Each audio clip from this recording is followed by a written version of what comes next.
नमस्कार, आप देख रहे हैं 4 PM बिहार और मैं हूं अभिषेक मिश्रा।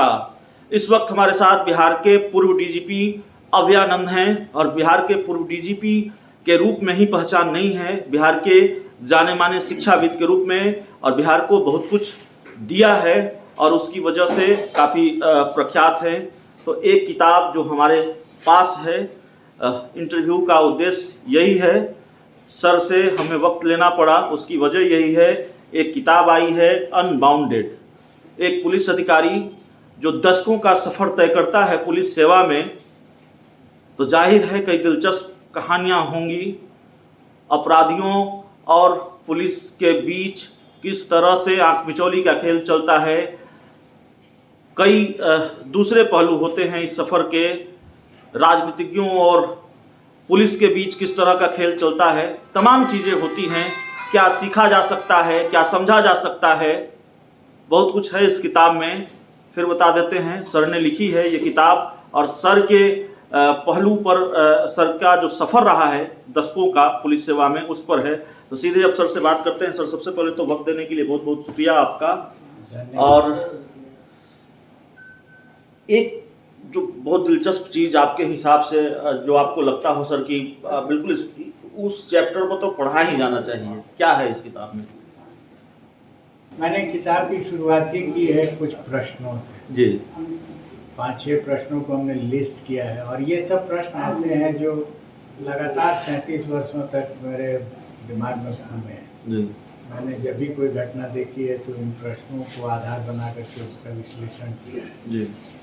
एक बहुत अच्छा प्रश्न था उसमें, जो मैं आपके श्रोताओं के लिए बताना चाहूँगा। जी। Who will police the police? Police तो दूसरों को पुलिस करती है कि आप कानून मत तोड़िए, आप तोड़ेंगे तो आपके साथ कानूनी कार्रवाई हो जाएगी। लेकिन अगर पुलिस ही कानून तोड़ने लगे तो उसको कौन पुलिस करेगा? और इस प्रश्न का उत्तर मैंने ASP से लेकर अभी तक ढूंढा। शुरुआत में बहुत स्पष्ट उत्तर नहीं मिलता था, तो मेरा एक आंसर आता था, मैन इन यूनिफॉर्म और without uniform law remains the same. मतलब वर्दी में आप हों या वर्दी के बाहर हों, कानून तो एक ही। इसी नीति को लेकर के मैं चलता था और मैं अपने ऊपर भी इसको कोशिश करता था कि अप्लाई।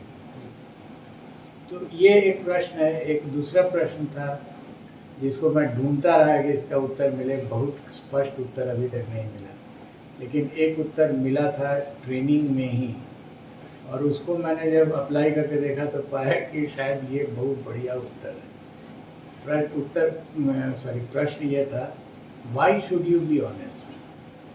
क्यों आपको ऑनेस्ट होना चाहिए? सब लोग कहते हैं बिल्कुल ईमानदार होना चाहिए, डिसऑनेस्टी नहीं बर्दाश्त होगी, लेकिन क्यों? क्या खराबी है डिसऑनेस्ट होने में? क्या खराबी है? और शुरुआती दौर में जब मैं ट्रेनिंग में था तो ये प्रश्न उस समय के जो IPS के जो नंबर 1 थे, 1948 बैच के नंबर 1, बाद में डायरेक्टर CBI भी हुए, मिस्टर CV नरसिम्हन, तो उन्होंने ये प्रश्न किया था। हम लोग जब ट्रेनिंग में थे, why should you be honest? और एक से एक उत्तर मिला, सब किताबी उत्तर था। और उन्होंने बोर्ड पे घूम करके लिखा, इट सेटिस्फाइज यू, और यही कारण है कि आपको ऑनेस्ट होना चाहिए। अच्छा, इस किताब में वो बंगले वाली कहानी है कि नहीं सर? वो बंगले वाली कहानी हमने बहुत सुनी है, तो पता नहीं कितनी सही है, अब तो आप हमारे सामने हैं, बताएंगे। DGP रहते हुए बंगला नहीं लिया आपने और घर से काम चलाते रहे, वो कहानी क्या है? जरा, बहुत कुछ सुना है मैंने, मैं चाहता हूँ आप ही बता दें। न सिर्फ मैंने, मेरे पिताजी भी DGP थे 28 में, 1985 में। जी। उन्होंने भी नहीं लिया जी। इनफैक्ट क्यों, DGP पटना में जितनी भी पोस्टिंग्स हुई उसमें किसी भी पोस्टिंग में मैंने सरकारी बंगले के लिए अप्लाई ही नहीं किया। जिले में पोस्टिंग होती थी, फॉर एग्जांपल नालंदा के एसपी था, तो नालंदा के एसपी में पटना के घर से तो नहीं रह सकता। जी बिल्कुल। तो वहाँ नालंदा के एसपी के घर में रहना पड़ता है। जी। लेकिन एक बार पटना में पोस्टिंग हुए तो फिर पटना में अपने घर में रहना।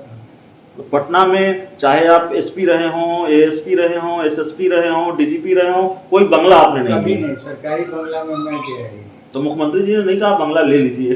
बिल्कुल कहा था। मैंने हाथ जोड़ करके आग्रह कर दिया कि नहीं चाहिए, बल्कि कहा भी गया कि मीटिंग्स होती है तो कैसे होगा। हमने कहा कि सर एक आदत हमारी है कि आज तक मैं कभी कोई कागज़ पेंसिल लेकर के पॉकेट में जी। नहीं गया हूँ ऑफिस, खाली हाथ गया हूँ, टिफ़िन भी नहीं ले जाता, जी। खाली हाथ गया और खाली हाथ आया। जी। और वैसे ही जिस दिन रिटायर किया उस दिन खाली हाथ गया था और खाली हाथ आ गया। तो आपके महकमे के जो बड़े अधिकारी रहे हैं, पुलिस विभाग के तो बहुत सारे अधिकारियों ने चुनाव लड़ा। बिहार के एक पूर्व डीजीपी थे डीपी ओझा, उन्होंने भी चुनाव लड़ा। कुछ के चुनाव लड़ने की खबर सामने आई। एक पुलिस महकमे के अधिकारी हैं सुनील कुमार, वो तो बिहार सरकार में मंत्री हैं। कभी सोचा नहीं आपको भी राजनीति में आना चाहिए? बिल्कुल नहीं, राजनीति मैं समझता हूँ और आज भी मैं फील करता हूँ कि बहुत से लोगों से बेहतर समझ में आती है राजनीति। जी। लेकिन करना नहीं, राजनीति नहीं करनी है? नहीं, बिल्कुल। क्यों सर, राजनीति से इतना परहेज क्यों, इतनी दूरी क्यों? मैं याचक नहीं बन सकता। आप याचक नहीं बन सकते?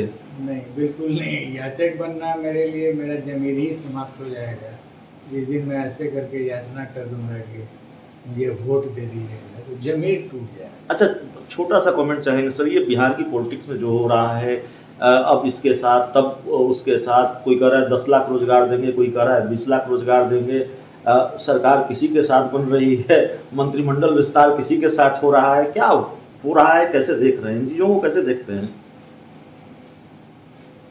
जब फुटबॉल का मैच होता है ना, तो खेलने वाले जो प्लेयर्स हैं वो अपना नियम बनाते हैं और खेलते हैं। जी। तो अगर आप दर्शक दीर्घा में हैं तो एंजॉय कीजिए, बैठिए और एंजॉय कीजिए। एक आखिरी सवाल होगा सर, कि इतनी मोटी सी किताब है, जो मैं समझ पा रहा हूँ शायद 300 से ज़्यादा पन्नों की किताब है, 325 पन्नों की किताब है ये, अनबाउंडेड, जो सर के पुलिस कार्यकाल के सफ़र पर है और सर ने ही लिखी है। तो और क्या क्या दिलचस्प चीज़ें हैं जिसके लिए इसको पढ़ा जा सकता है? क्या क्या आपके बारे में क्या क्या पता चल सकती है इस किताब को अगर हम पढ़ें तो? बहुत ईमानदारी से हम ये कहेंगे, अभी हमने किस किताब को नहीं पढ़ा है। बहुत सारी चीज़ें हैं। एक तो फ्लो है कहानी में, जी। आपको ऐसा नहीं लगेगा कि कहीं पर कहानी रुक गई है। जी। कहानी बिल्कुल प्रवाह में है जी।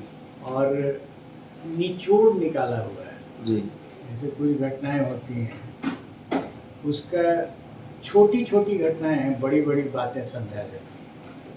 कई पुलिस अधिकारियों की किताबें आई हैं, जितना हमने देखा है, सुना है, पढ़ा तो नहीं है, लेकिन उनके जो प्रोग्राम वगैरह देखे हैं हमने, उस किताब के बारे में जाना है। या पुलिस अधिकारी का जो सफ़र होता है, एक पुलिस अधिकारी का और आप जैसे बड़े अधिकारियों का, कभी किसी नेता से ठन जाती है, कभी किसी अपराधी से ठन जाती है, ऐसा हुआ आपके जीवन में कभी? मैं आपको मौलिक बात बताता हूँ। जी। मैंने एज ए पुलिसमैन, अब तो सीनियर पुलिसमैन जब होना शुरू हुआ है, जी। तो एक मौलिक बात मैंने जानी थी कि आप अपराधी का पीछा नहीं करते हैं, आप अपराध का पीछा करते हैं। जी। और ये डिस्टिंक्शन जब समझ में आ जाए आदमी को, जी। पुलिसमैन को खास करके, उसको कभी परेशानी नहीं होती है, किसी से ठनता नहीं है। चलिए, कभी परेशानी नहीं होती, बहुत सारे फार्मूले हैं। एक फार्मूला सर ने हमको बताया था, एक बार जब इनके घर पर मुलाकात हुई, उन्होंने कहा कि देखिए, आदमी जो है वो खुद अपने बीमारियों की दवा है, इसलिए आप अपने खान पान को समझ जाइए, तो आप डॉक्टर के पास नहीं जाएंगे। तो कई फार्मूले हैं सर के पास, और उस पर जिसके बारे में चर्चा कर रहा हूँ, उस पर एक अलग से इंटरव्यू किया जा सकता है। पर्यावरण प्रेमी भी हैं, उस पर भी बात हो सकती है, लेकिन फ़िलहाल ये किताब अनबाउंडेड, उस पर बातचीत हुई। और ये तो मोटी किताब है, इस पर और भी लंबी बातचीत हो सकती थी। इसको आगे कभी करेंगे और किताब के कुछ दिलचस्प पन्नों को, दिलचस्प पहलुओं को हम भी देख लें, समझ लें, फिर सर से बात होगी। अभी इस इंटरव्यू में इतना ही। बहुत बहुत धन्यवाद।